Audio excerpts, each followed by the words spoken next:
Panglima Komando Militer Jayakarta yang lebih dikenal dengan Pangdam Jaya, kini dipegang oleh sosok yang memiliki pengalaman panjang dan dedikasi yang tak tergoyahkan dalam dunia militer. Mayor Jenderal Muhammad Hasan yang baru-baru ini diangkat sebagai pemimpin Pangdam Jaya telah melalui berbagai tahap perjalanan yang mengesankan dalam karir militernya. Kiprahnya sebagai seorang prajurit dimulai sejak ia melangkah keluar dari Akademi Militer pada tahun 1993, di mana Hasan telah menunjukkan semangat serta dedikasi yang luar biasa dalam menjalankan tugas-tugas berat di lingkungan TNI. Di TNI, Hasan telah ikut dalam berbagai operasi militer, seperti di Timor Timur pada tahun 1995, Irian Jaya pada tahun 1999, dan memangkas pada tahun 2019. Prestasi Hasan tidak hanya terlihat dari pengalaman lapangannya yang luas, tetapi juga dari peran-peran penting yang pernah diembannya. Dari menjadi Komando Unit Grup 1 pada Komando Kopassus, hingga menjadi Wakil Komandan Jenderal Kopassus. Selain itu, perjalanan karir Hasan juga mengungkapkan komitmen kuatnya terhadap peningkatan kualitas dan keamanan. Menjabat sebagai Komandan Grup A Pasukan Pengamanan Presiden atau Pas Pampres menandakan kepercayaan yang besar pada kemampuannya dalam menjaga keamanan kepemimpinan negara. Dalam perannya sebagai Komandan Korem 061 Surya Kencana, ia telah menunjukkan kepemimpinan yang berfokus pada keberlanjutan dan stabilitas wilayah. Prestasi puncak dalam karir militernya adalah saat Hasan ditunjuk sebagai Pangdam Iskandar Muda di Aceh pada tahun 2021, sebelum akhirnya diangkat menjadi Pangdam Jaya pada awal tahun 2023. Kepemimpinannya yang telah teruji di berbagai level dan situasi konflik membuktikan bahwa Muhammad Hasan adalah sosok yang mampu menghadapi tantangan dengan kepala dingin dan strategi yang matang.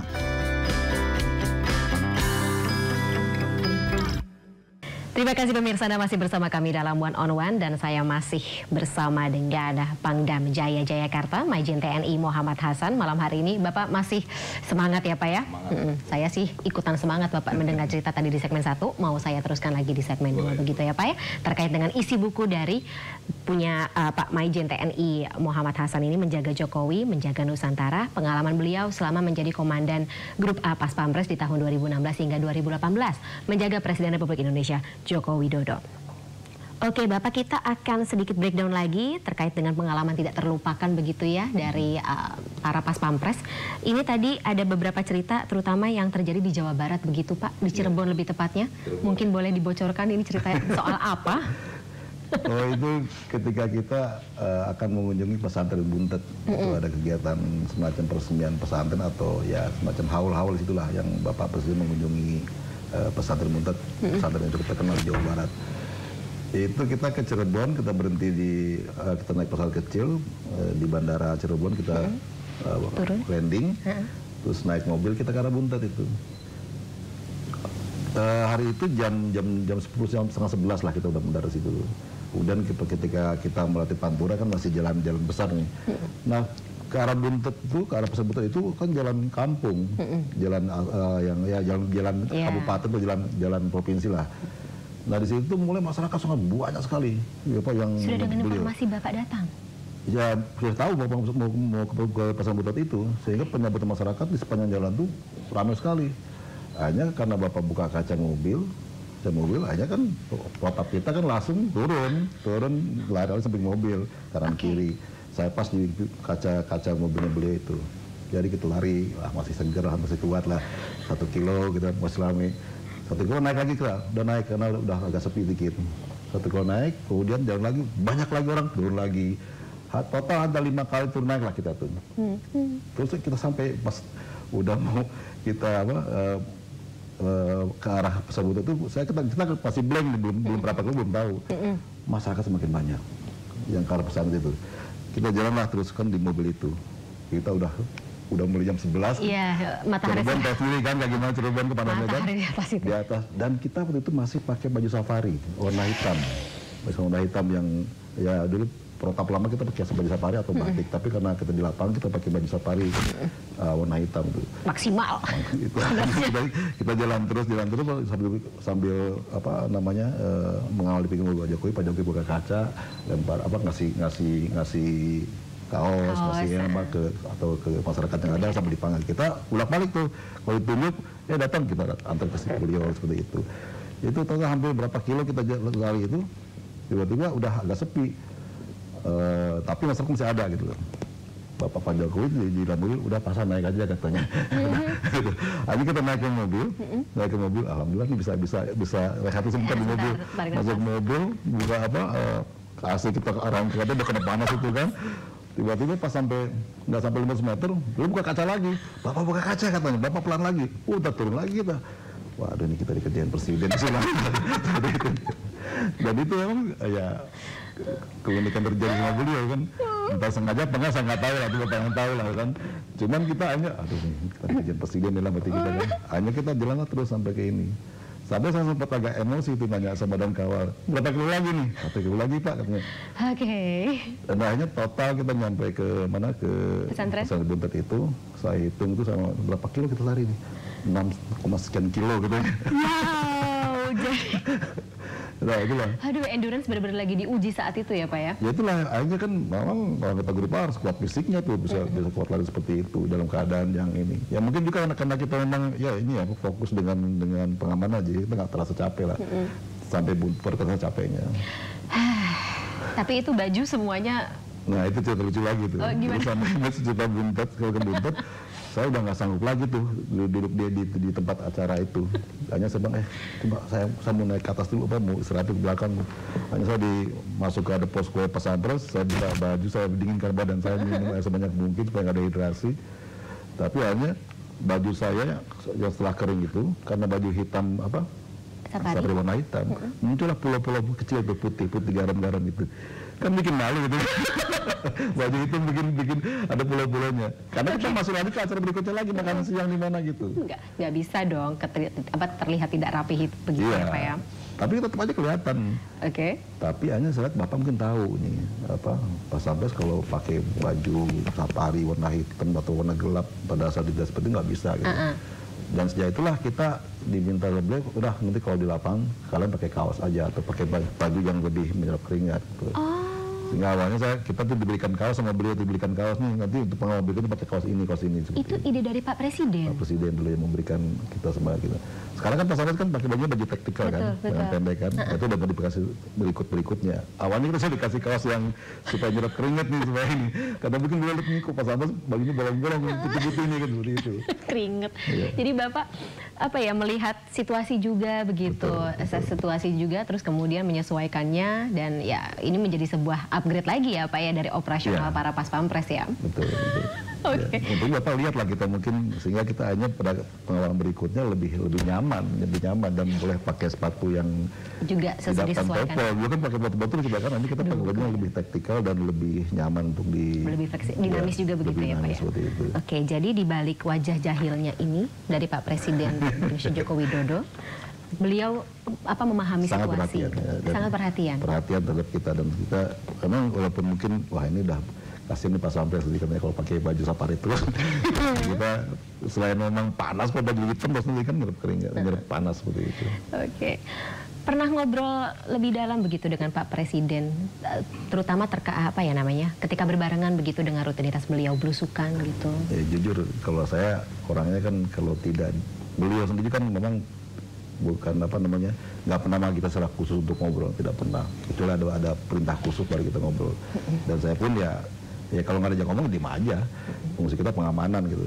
Itu doktrin dari sebelum seperti itu karena beliau istilahnya kita hanya ngurus masalah pengamanan beliau. Penting beliau aman, nyaman dan semua tugas berjalan dengan lancar ya bisa selesai.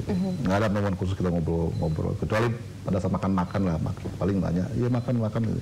Gitu aja. Oke, tapi pernah bertanya nggak Pak Hasan atau terpikir bertanya begitu kepada Pak Presiden gitu, Bapak apa nggak bisa ikut itinerary yang sudah direncanakan gitu, jangan sering-sering ngagetin. Itu pernah ditanyakan sama dan grup A sebelumnya Pak Maruli kalau saya pernah nanyakan, Pak kok sering dadakan katanya kalau acara ini. Beliau jawabnya santai aja. Kan kalau kita dadakan, orang juga terdadak katanya. Tidak sempat siap-siap. Ya, sebetulnya mau jasa sama kita nggak sempat karena kita dadakan juga kan seperti itu. Itu kira-kira jangan seperti itu mungkin. Oke, menarik. Ya, Ini masuk akal juga sih menurut saya sih. Tapi kan ya kita kan sebelumnya kan selalu berjalan dengan prosedur, dengan ketentuan yang ada.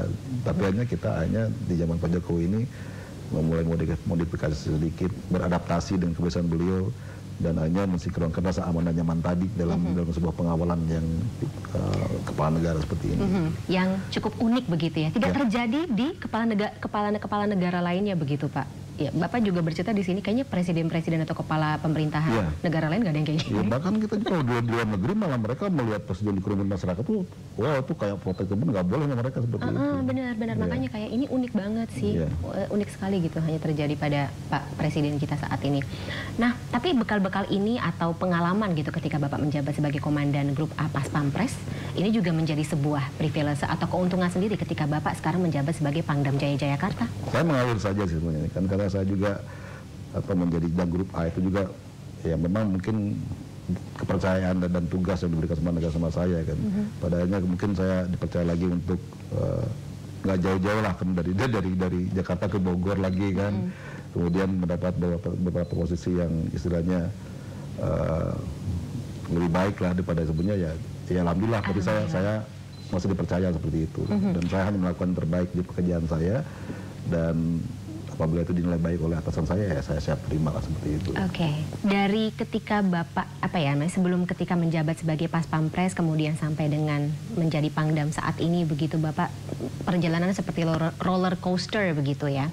Dan tapi kalau misalnya mungkin bisa dipendekin atau dikonklusikan, lebih banyak roller coaster terjadi ketika Bapak berada dalam tubuh Pas Pampres sebagai komandan? Atau bagaimana? Mungkin banyak orang mengukur hanya saya dari grup A kemudian sampai sekarang kan. Tapi kan perjalanan hidup saya kan dari Letnan 2 sampai dengan ini kan orang nggak tahu kayak gimana. Itu lebih roller coaster lagi Bapak ya? Iya, menurut saya itulah perjalanan hidup saya. Saya besar di Kopassus, kemudian saya sebenarnya berangkat tugas kemana-mana. Itu kan juga suatu pengalaman yang pernah di Aceh 6 tahun. Saya orang nggak tahu kan. Bertugas di daerah pegunungan. Setelah konflik sih, cuman saya jadi komandan batalion di atas gunung di namanya Kabupaten Benua Meriah. Nah itu juga satuan kan dalam buku saya. Ketika saya ke Benua Meriah itu, rupanya Pak Jokowi kan pernah tinggal di Benua Meriah juga ketika beliau menjadi karyawan sebuah perusahaan di sana. Dan itu menjadi saya nyambungin lah. Saya pernah jadi komandan batalion di situ, Pak Jokowi pernah di situ, dan tempatnya berdekatan. Lucunya tuh. Jodoh nggak kemana ya? Benar sekali, tapi saya nggak tahu juga Pak Jokowi ada itu. Cuma waktu saya di Komandan Batu, saya nggak dengar cerita Pak Jokowi ada di situ. Setelah dia jadi presiden saja, hanya tahu hanya dekat dengan di belakang batuan saya tempat kerja Pak Jokowi itu dulu. Dan bahkan ada bapak angkatnya di Benua Meriah itu teman-temannya. Dan waktu kita ke sana sempat kumpul tuh, ada ceritain makan enak di warung sederhana di situ dari Danau Toba ke Rembele, ada cerita pertama di situ. Itu saya sebutin tuh. Berarti saya dengan Pak Jokowi mengulang kayak bernostalgia ke sana, pulang kampung yang kedua. Karena saya cukup banyak kenal juga di situ beberapa orang di daerah Benua Meriah di Dataran Tinggi Gayo itu. Salah satu daerah yang tidak akan Pak Hasan lupakan begitu ya, termasuk daerah-daerah operasi militer begitu kalau saya boleh rangkum, Timur, sekarang Timur Leste, kemudian operasi mengawal izin? Itu operasi Nemangkawi namanya. Nemangkawi di tahun 2019 ya Pak. Mungkin boleh cerita sedikit Pak? Itu kalau Timur saya ketika saya masih muda, Letnan 2 lah, itu masih berkesempatan kita diberikan tugas ke Timur itu. Kemudian yang kedua tahun 2000 ke Papua juga. Dan terakhir 2019 saya berpangkat Brigadir Jenderal, saya masih diminta untuk pasukan Kopassus ke Papua. Itu setelah pernah tugas dari Pas Pampres? Iya, saya Pas Pampres, Bogor, kemudian saya pindah jadi badannya Kopassus, kebetulan merangkap sebagai kepala operasi pada saat di daerah Papua. Oke. What change Pak Hasan dari selama ini? Pada saat saya tugas sana sebenarnya kan ya Papua sebenarnya sudah lebih baik lah daripada zaman saya dulu waktu kapten, dan sekarang istilahnya pembangunan sudah banyak terata. Cuma kan karena masih ada gangguan keamanan di sana yang harus ditangani dengan cara-cara yang baik, spesifik juga. Dan pendekatan-pendekatan yang harus tidak hanya pendekatan keamanan saja, tapi pendekatan kesejahteraan yang lebih diutamakan. Ya itulah yang mungkin menjadi bekal saya juga. Dan bahkan cerita tentang Papua ini saya jadikan sebuah buku juga waktu saya Lemhanas gitu tentang pendekatan kesejahteraan bagi bangsa Papua gitu. Ini kayaknya ceritanya banyak banget Bapak, dan ini aja bukunya belum selesai saya bedah begitu. Masih akan ada yang ingin saya gali, terutama dari buku yang Bapak buat ini. Tapi di segmen berikut ya Bapak ya. Baik. Pemirsa, One on One akan segera kembali setelah jeda. Masih bersama saya dan juga Majen TNI Muhammad Hasan. Tetaplah bersama kami.